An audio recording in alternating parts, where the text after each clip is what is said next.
Hey guys, this is King Kong 9100 and I am back with another video. But this isn't just any video. This is the video I have been waiting to make for around 6 years. A video for a movie we have all been waiting to see ever since it was announced back in 2015. That's right. Ladies and gentlemen, welcome to my spoiler review of Godzilla Vs Kong, the most anticipated film we have all been eagerly waiting for nearly half a decade. It was definitely a fun ride and I cannot wait to see what else this universe will bring. But now let's dive right into this movie we have all been hyped to see. Godzilla vs Kong is the fourth entry in the Monsterverse franchise, culminating the series and crossing over the two biggest stars of cinema, King Kong and Godzilla. Because these are my two most favorite characters ever, I was very worried as to how they would go about these characters in their respective stories. There's a lot of potential for great films and I was hoping they could seize every little opportunity that was presented to them. It's also extremely easy to make these films awful when they fall into the wrong hands. And after decades of no action or spotlight, these two monsters deserve to be put back onto the map with the best visuals we're capable of creating and the best stories we're capable of writing. To be just as reinventive and influential as these two characters were back since their initial creations. Now after watching the first Monsterverse film, Godzilla 2014, one of the biggest flaws I had with it was that there was not enough Godzilla. This film had boring characters, with the only likable one being killed off 40 minutes in. A boring and extremely slow-paced plot, and not enough consistent monster action. But this film did show promise. The visual effects were amazing, even despite a corrupted digital transfer which darkened and desaturated the overall image. Now this issue has been resolved with the recent 4K release of the film. The visual effects were strong, the monster action was amazing, the music was quite memorable in some areas, and the film maintained a grounded tone which helped immerse the audience into this world while also delivering scenes that were impactful and jaw-dropping.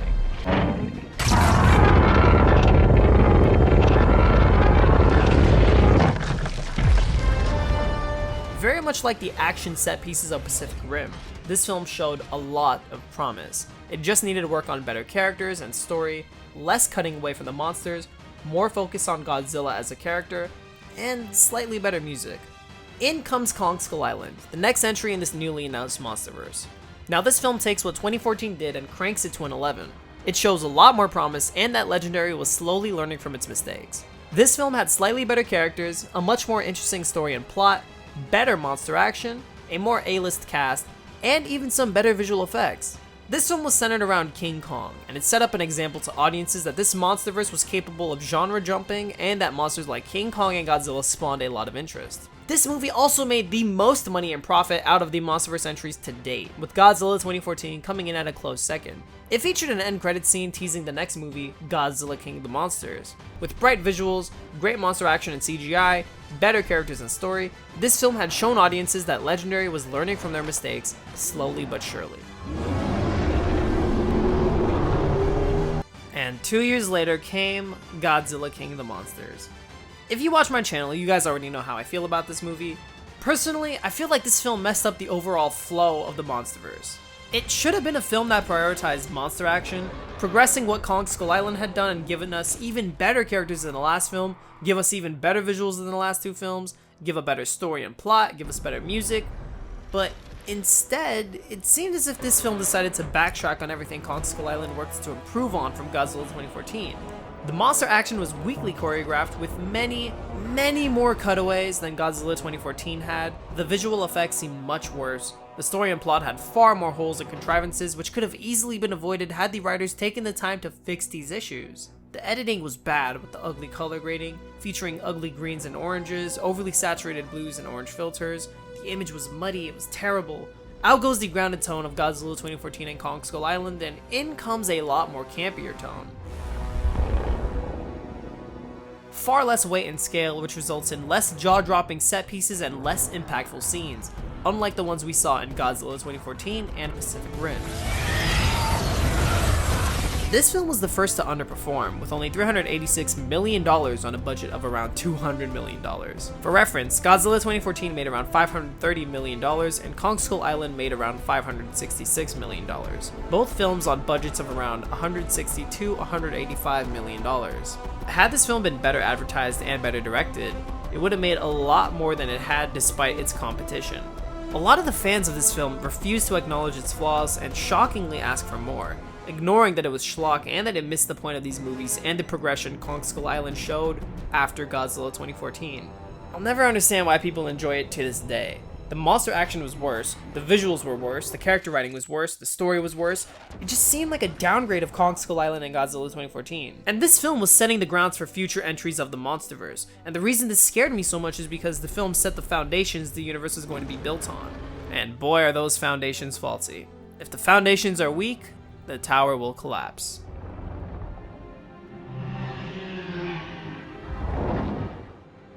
Fortunately, the studio was already working on the big one, guaranteed to respawn interest in this Monsterverse series and rack in a lot of dough.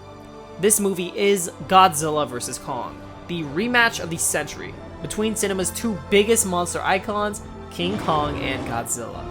It was going to be an absolute spectacle, released only a year after King of the Monsters, but in a shocking turn of events, the global pandemic COVID hit and, well, you already know how that story goes. With theaters failing and businesses shutting down and over a year of delays later, Godzilla vs Kong was finally released in March of 2021 as a dual hybrid release of theaters and HBO Max, the online streaming service. This film reportedly already made around $200 to $250 million since Warner Bros. Was releasing it on HBO Max. It released in theaters a couple days before it did in other countries including the US, and as of writing right now, it's been like 4 or 5 days since it was released in the USA.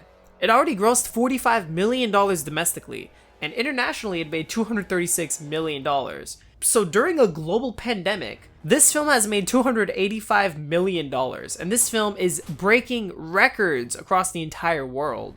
It shot up to the 3rd most liked movie trailer on YouTube, it made the most money out of any film during this pandemic, it has a lot more positive reception than a lot of the other films usually do, and this film is already a success. If you add up how much it made with the HBO Max deal, as well as the overall worldwide box office in its 4th to 5th day of release, this film has made over $400 million.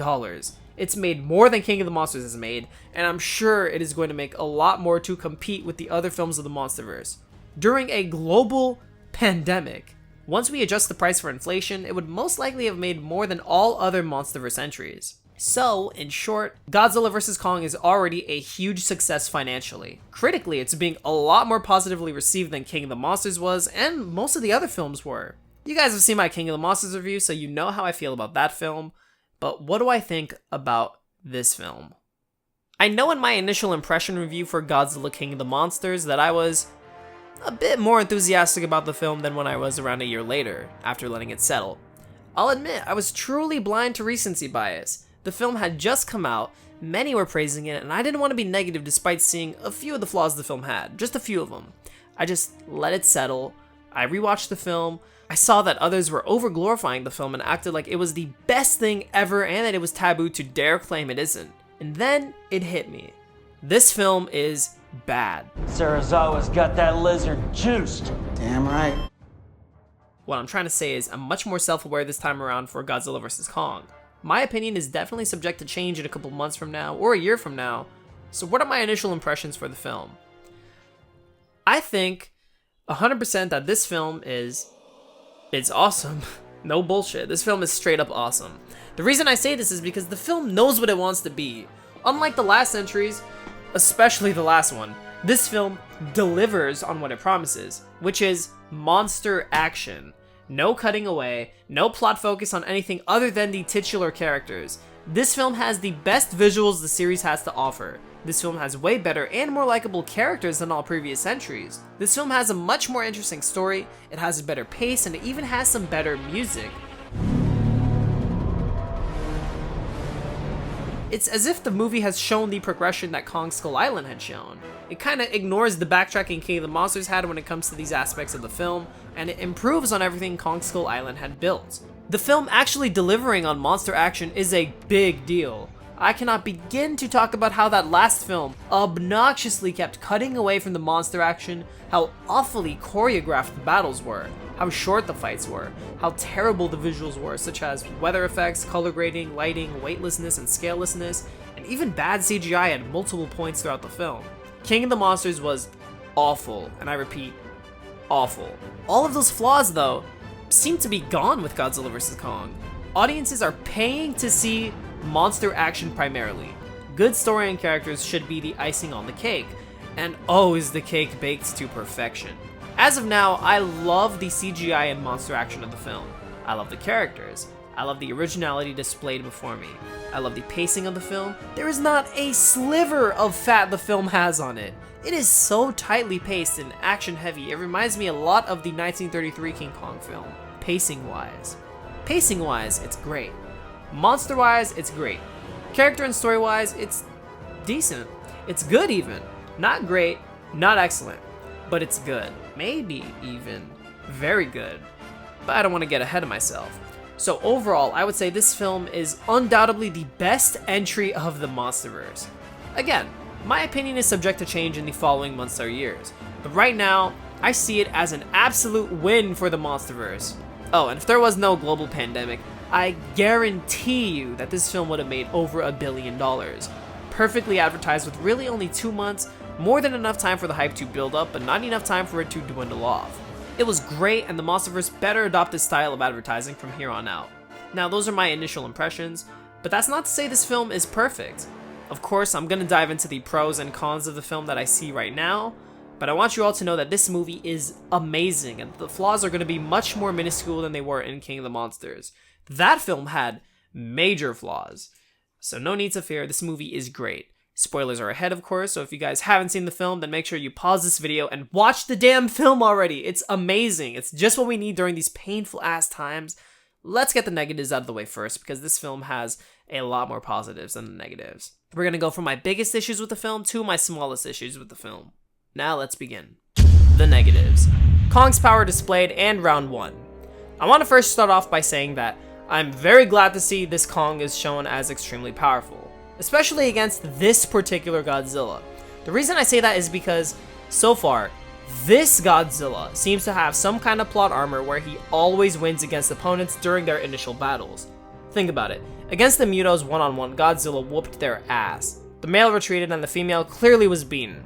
These two resorted to tag teaming in order to actually beat Godzilla and stand a chance against him. Against the Muto Prime, the Thing retreated 3 times, resorting to power-ups to actually stand a chance against Godzilla. Same case with King Ghidorah. Upon first encounter, he got decimated in hand-to-hand combat and resorted to gravity beams. He retreated the first battle, was confirmed to try to retreat the second battle but was saved by humans, and tried retreating the third battle up until he got a power-up. Only then was he able to stand a chance against Godzilla. I swear to God, watch the fights again, you'll see exactly what I'm talking about. Even the Shinomura retreated in their first battle with Godzilla before standing up to him via power-ups. What I'm trying to say is, at this point on, it's just been repetitive. Godzilla's opponents have been destroyed in their first encounters, they've had to resort to retreating or tag teaming or powering up to actually stand a chance against him. It's plot armor. It's annoying. So I was kind of glad to see Kong give Godzilla his toughest battle one-on-one, first encounter. Because in the first encounter, this is the toughest battle Godzilla has fought. And even then, it wasn't even that tough because Kong was weakened under sedation, he was getting saved by humans, it was pretty annoying.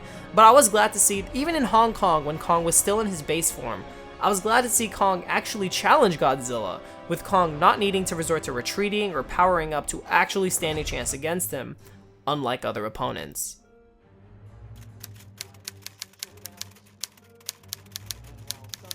Not to mention, Kong is punching above his weight here. Muto Prime went up against a 355-foot, 90,000-ton Godzilla. Ghidorah went up against that same Godzilla that then grew to 393 feet tall and 99,000 tons. Kong is going up against a Godzilla that is 164,000 tons, way heavier than even Ghidorah. Kong is going up against the heaviest Godzilla so far. If his punches are dazing Godzilla and making him bleed, imagine what they'd be doing to the opponents much lighter than the Godzilla he's facing. In fact, those other monsters were powered up as we just discussed. We know Kong can feed off of radiation, so imagine a Kong that is powered up off radioactivity. That would be insane. So that is a huge plus for me, but still, I feel as though Kong deserved to at least win the first round. I'm still conflicted as to whether or not it's a draw, or if it's a Godzilla win. Part of me thinks it's a draw because Godzilla is the one who backed off, but then, part of me thinks it's a win for Godzilla because had Godzilla continued the fight with Kong, he probably would have killed him. I think it would have been more fair to Kong if he had won that first fight definitively, but he doesn't win the final fight. But no, Kong loses both fights. Kong getting saved so often. In turn, that leads me to my biggest negative of the film. I don't like that Kong got saved so often. He gets saved about 4 times in the ocean battle alone.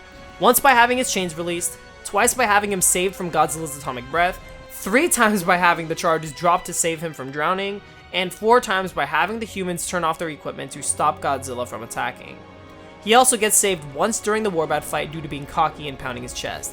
He gets saved again after the Hong Kong battle is over when his heartbeat slows down. And he gets saved when Mechagodzilla is about to kill him. Twice. That is assuming the first time when Godzilla saves him, that MG was actually going to kill him. Kong was a pushover when it came to how often he got saved. Like, I'm sure he has a lot to learn as he's still young, like when he gets too cocky in the Warbad fight, but he shouldn't have to be getting saved left and right, a total of 8 fucking times throughout the movie. It's horrible. And I also don't like that Kong's heart stopped beating and that he needed it to be jump-started. Like, it's okay for him to collapse in exhaustion, maybe have him get knocked out, but his heart stopping is way too much since he had already gotten saved so often throughout the movie. It's just not fair. I mean, I would have accepted it if Kong's regenerative powers were shown in those beginning credits were explained to have been in effect, but him being left on death's door after 8 saves throughout the movie seems so disrespectful and shitty. It would have been much more acceptable had he not gotten saved 8 times throughout the movie. The king and creator of the kaiju genre, the inspiration for Godzilla and other monsters like Mothra, deserves a hell of a lot more than that kind of treatment in this series. Kong's strength. Next is Kong's strength. I love how strong Kong was, but I wish Kong was stronger. I wish he was able to snap his chains easier, that he had lifted one of the ships up to save some humans, but most importantly, I wish that he had lifted Godzilla in the air, swung him from his tail, and flipped him over his head. Kong has always been shown to have immense strength. He should have been able to lift a couple times his own weight at the least, as that is his main attribute in a fight, is his strength. Hell, he lifted a V-Rex in 2005 with 1 arm. Why wasn't he shown with some insane feats of strength like that in the final fight?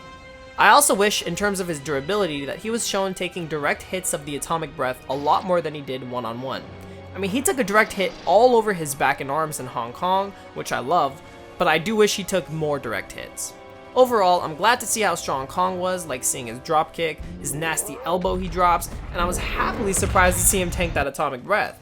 I just wish he was as strong as other incarnations proportionally were, and that he got hit by the atomic breath more often. The botched opening credits. This one is huge to me. The opening credits show statistics that are just not accurate. First off, they stole fan art such as the beginning with this King Kong 2005 artwork, and of course my nerd ass immediately noticed that in theaters. Turns out they also stole a Skullcrawler fan art that was signed and most likely used without permission. I mean, that's not a big deal to me, but it is still kind of a big deal to everyone else. But then they actively retconned Ghidorah's weight from 141,000 tons to 121,000 tons. Then they used stats from a random Godzilla article and buffed him to 164,000 tons, the heaviest Titan we have seen so far. But then they say his bone strength is 3,000 megapascals, but that would mean he could barely lift around 30,000 tons, so what the fuck? Why are these stats so fucking sloppy? It doesn't mean much to most people, but to the hardcore fans it's a big deal because all of the established stats are retconned or contradictory and they make no sense at all to other canon materials. Without any explanation, they just make no sense. Those first 4 negatives are really the only big issues I have with the movie. The rest of these issues I discuss are going to be quite minor and more along the lines of nitpicking. So, just a heads up. Skull Island's current state. One issue I wish was explained a bit further was Skull Island and its current state. I understand this will be explained in the Kingdom Kong comic, but I still wish the writers had taken a couple lines to at least explain what is happening with the island, as when you marathon these films, that would just come out of nowhere. Like, it should have been explained much more clearly since it comes out of left field for the general audience who doesn't read the comics. And it isn't even fully explained for us fans since the comic isn't even out yet. I'm paying for my ticket. I shouldn't have to pay for external materials to understand certain parts of the film I paid to see. They did explain there was a storm, but just barely. So I wish they delved into that a bit more so I could get a much more basic understanding as to what is happening and why it's happening. Longer battles. This may just be me, but I do wish the battles were a bit longer. In King Kong vs Godzilla, their final battle is around 10 minutes long. In this new film, it's around 3 to 5 minutes long, split into 2 parts. I really wish their battle was much longer. Like, we would have had time for many more awesome set pieces like Kong swinging Godzilla and throwing him and flipping him, Godzilla hitting Kong with his atomic breath a lot more, much more blood and gore, a more intense battle, Like, I feel like it should have been this 10 to 15 minute spectacle, but it was quite short. I'm still happy with it, but I do wish it was longer so we can see more hand-to-hand combat between Kong and Godzilla. Other negatives. Other minor negatives I have with this film is that we don't get enough of Kyle Chandler's Mark Russell. Kyle Chandler is a fantastic actor, and he was my favorite part of King of the Monsters, believe it or not. So I wanted to see a lot more of him in this movie. And I was very happy to see him interact with Millie Bobby Brown like father and daughter, and I wish we got more of those kinds of scenes since they barely shared the screen together in King of the Monsters. It would have elevated the stakes and tensions when Madison ends up in danger later in the film, and it would have paid off when the two reunite at the end.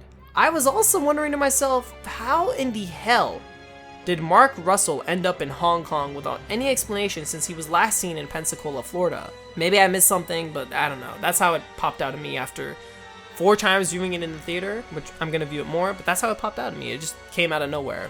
Another character dynamic I wish to see is more of Kong and Gia.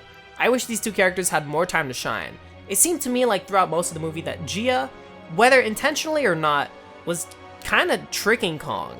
It feels like she and the humans were taking advantage of his might since he protects her and cares for her. So I wish we had more scenes of these two doing good things for each other and caring about each other before Gia ends up putting Kong in danger. I want to see more happy moments between these two characters so it truly highlights their connection and we can truly understand why Kong cares for Gia and why he protects her. I love the throne that Kong receives, and I wish his throne and all those statues in the room were not instantly destroyed a couple minutes later. There would have been a lot more room for potential in that area when it comes to his throne room. Like, imagine moments in future films of Kong sitting on his throne, slamming the handle of his axe down twice like a king. It would be so badass. It could get destroyed, but much like with Skull Island and the Iwi getting wiped away, it is far too early for that. The last thing is that I like Godzilla reacting to military artillery, but not to the point where it looked like it actually hurt him. Like, I mean, I like when it annoys him, but not how it looked like it was genuinely painful for him and his whole body was moving backwards and he was like screaming in pain. Like, I wish it was a bit more subtle, but still, like, he reacts, but he's not like painfully reacting to it. And look at that, we're already done. Boom, that's it. Negatives are out of the way. Now we shall delve into the positives. The oh so many positives, the VFX. The VFX were amazing. They were absolutely incredible. The movie promised us monster action and it absolutely delivered.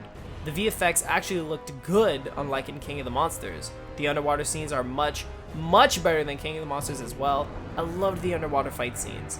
Kong's fur and his model design is so incredibly detailed. I love how the water effects are so massive and that it truly helps you feel the scale of the kaiju, and how Kong's fur looks when wet. It's just spectacular. The jet point of view shots and the Godzilla Kong point of view shots were absolutely incredible. The fire and smoke is amazing, the color palettes are awesome, especially during the final fight. The characters. The characters were much more likable and interesting than King of the Monsters. One of the highlights of the film and my favorite character was the newest addition to the Monsterverse, Brian Tyree Henry as Bernie. He was straight up just one of my favorite characters. He's very funny and likable, the actor has a lot of charisma, and I thought his jokes were well written. I didn't have an issue with Team Godzilla as everyone else does. Like, they had some funny dialogue, but they were also smart when it came to actually getting down in the dirt. So they knew what they were doing. And look, I know everyone rags on Millie Bobby Brown or Julian Dennison's characters. I had no problem with either of them. They were all fine to me. They weren't excellent, but they were good. I loved Kyle Chandler, and I really do wish we saw more of him and Madison one-on-one as a family to elevate the stakes and tension. And just to see how, you know, human characters can react and communicate with one another. I just want to see more of that. All the actors have a lot more to work with in this movie than they do within King of the Monsters, and it really does show. Gia and Kong have an amazing dynamic displayed. I wish we got more of the two of them being close, but Kong being a character of his own along with Godzilla is an amazing step towards the right direction and giving these two beings much more character to them. And I liked Team Kong as well. Nathan Lin being a coward when push comes to shove and more being the brains of the operation was cool dynamic, because since he was played up to be a coward, it paid off when he actually went into the shit and put his life in danger for others, like when he saves Kong. Twice. Yeah, I'm a bit angry about that. Nathan Lin's coward joke at the end of the movie was genuinely funny. I love that that joke was set up and actually conjured up a decent amount of laughs in the beginning, but towards the end it paid off with Gia smiling, calling him a coward, and Nathan's reaction, smiling, accepting it. Dude, it was fucking hilarious. I'm not afraid to admit that I laughed out loud with the audience in the theater. The story and plot. The story is also interesting and makes more sense than King of the Monsters. King of the Monsters was a convoluted mess with antagonists that make no sense at all. They want to be... Jonah, you don't get it. This changes everything. With Godzilla gone, Monster Zero isn't using the Titans to restore the planet. He is using them to destroy it. Eco-terrorists? To reheal the planet by releasing giant monsters? Monsters like Rodan and Ghidorah who destroy the environment? What the fuck? In GVK, it's simple. Walter Simmons is building Mechagodzilla to defend against Titans. Godzilla doesn't like this and he hunts the mech down. Kong's home is no longer habitable and he needs a new one. These two are led to clash due to territorial reasons. You see? The antagonist actually makes fucking sense. Godzilla's anger makes sense. Somewhat. I'll talk about that later. Team Kong's motivations make sense. Team Godzilla's motivations make sense. It's a lot more of a tightly weaved plot that makes sense. I like how Walter Simmons actually is kinda right too. Why wait on Godzilla to defend against Titans and cause so much collateral damage? Humans can and should be able to defend themselves, but Godzilla wants to do it for them, and that's the problem. So, on paper, Walter is kinda right. I love the line in the beginning where the man Ben says, "You don't think the king could take care of himself?" It's almost like a reflection of the actual audience underestimating Kong, and I wish Kong stood more of a chance to actually prove that he can. I'm happy he stood a chance, I just wish it was much more than that. Now, everything else I loved. Let us rapid fire everything else I loved about this movie. The music is much better in this movie with somewhat memorable themes. Kong's throne room is very reminiscent of Kong the Animated Series and the throne he sits on in that show. An absolutely amazing aspect of Kong's character is eventually having the throne or some kind of powerful seat related to a throne that visually displays his power.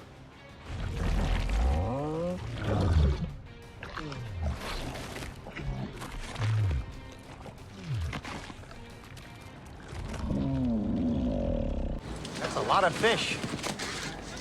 Kong is revealed to know sign language in this movie. This moment was just so beautiful, it almost made me tear up. It was amazing. Such a beautiful moment, the music was awesome, and it showed how intelligent Kong is because Kong was learning that entire time. He just didn't trust the humans, so Kong was secretly learning. So this basically solidifies to me that Kong is undoubtedly the smartest Titan yet. So that's very cool.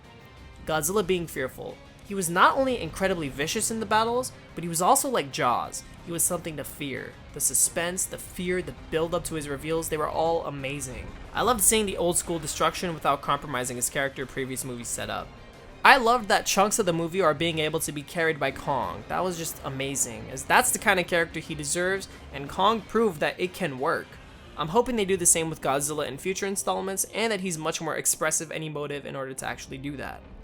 I absolutely loved Kong's willpower being shown and him being able to snap his arm back into place. Now that was badass, and the more I watch it, the better the scene gets. And I swear to God, the music gets better and better the more you listen to it. It's much more epic in scale than King of the Monsters, and it feels like these are scenes you will never forget in your life. I love that last shot of Kong right after he rips off Mechagodzilla's head.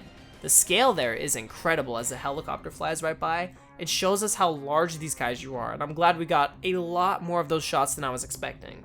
I like that Kong never submitted and that he never bowed. I love how he earned Godzilla's respect. Kong never submitting or bowing was such a great reinforcement of his character and the one we've been familiar with since the 30s. The boat flipping scene was jaw-dropping. That was the first audible gasp I think I've ever yelped in a theater before. I love that in the final fight, it has two parts to it, where the first part is Kong with the upper hand, and the second part is Godzilla with the upper hand. I loved Kong going on all fours to actually speed up, and that he bites Godzilla. Kong's fighting style is amazing in this film, and I hope it gets better from here on out. I love how Kong survived the fall to the Hollow Earth. I love that Kong was extremely fast and shown to parkour around the Arctic base, in Hong Kong, and around the Hollow Earth. I like that Kong truly has no family, as that is his tragedy. He's completely alone and the last of his kind. I like how Kong's roar in the Hollow Earth throne room is a mix of 1976 King Kong roar, and that when he gets stomped in Hong Kong, his roar is kind of like the 1986 King Kong Lives roar.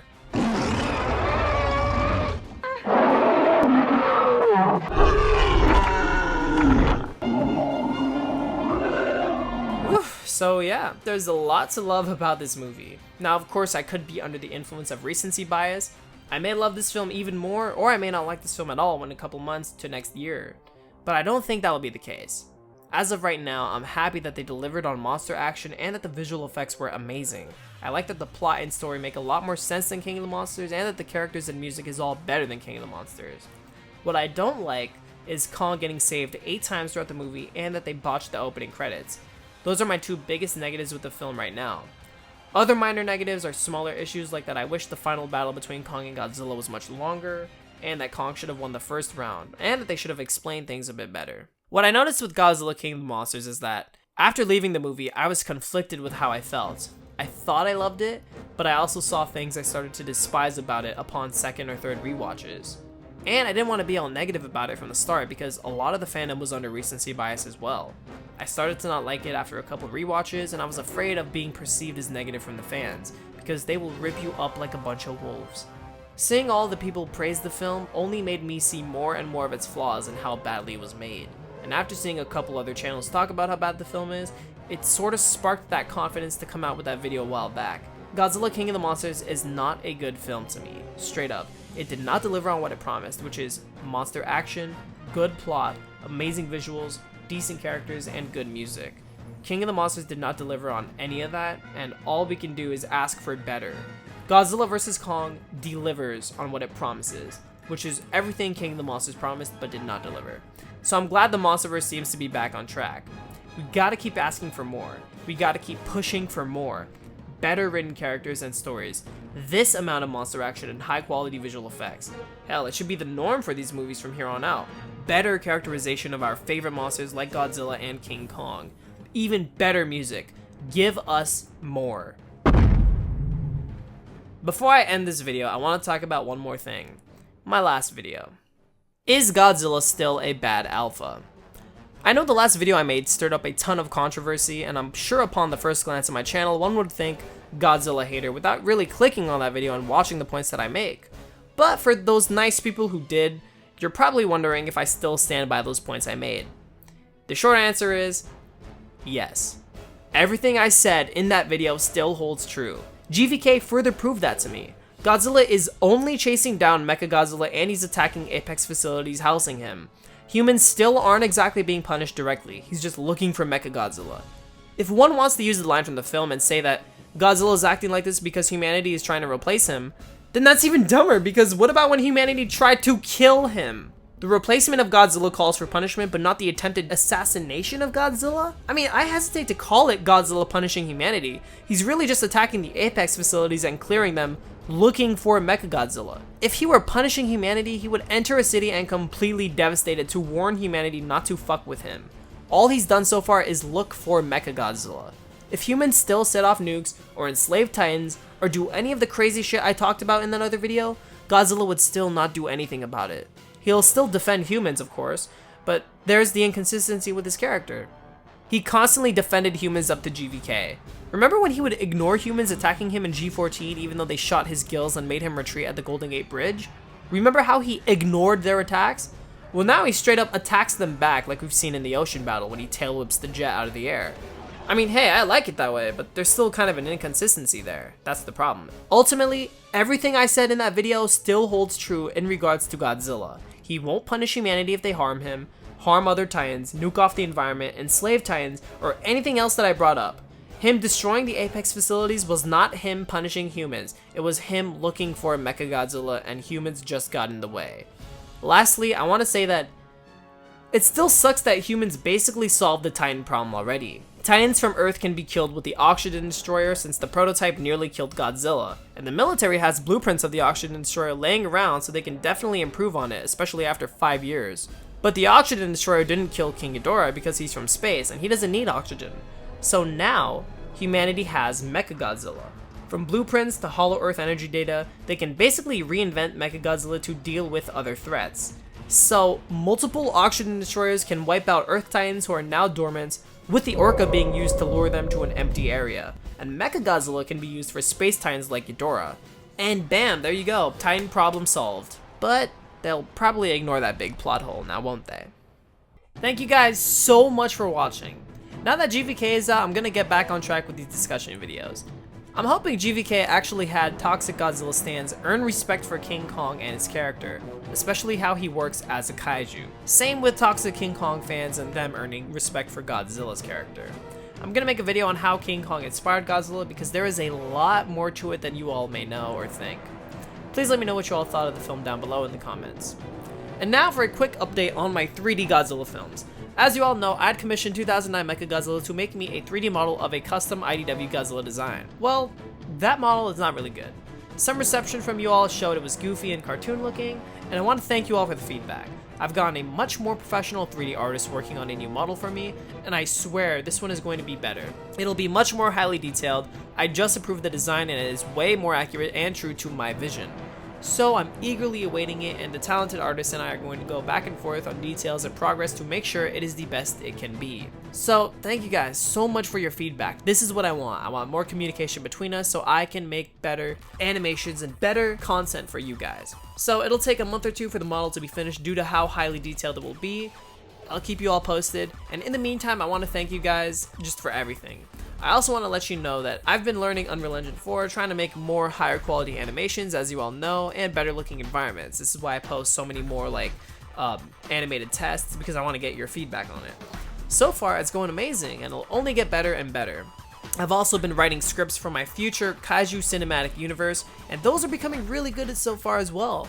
Since my plan is going to be to reinvent the Kaiju genre with my own personal stamp and 100% artistic vision to it, whether I make money off of it or not. I just want to get my idea out there and get you guys to see what I have in my giant fat fucking head. I want to provide the most amazing monster action I'm capable of creating, amazing human characters and stories, great music, and the best emotional and epic scenes you guys could think of. I want to reinvent King Kong and Godzilla's characters. I want to show you guys that they can be so much more than they already are. Before I do that though, I need to practice getting better at animation first. So I plan on releasing 5 different animated movies, and I want to quickly reiterate what those are for any newcomers or just really anyone who may not be aware. So here are the 5 current movies that I'm planning on creating in order. The first 3 movies are going to be recreations of the battles within the IDW comic series Godzilla Rulers of Earth.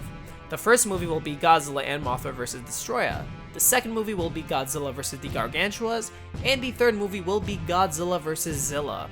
After I recreate those, you'll be seeing an all-original animation featuring Space Godzilla.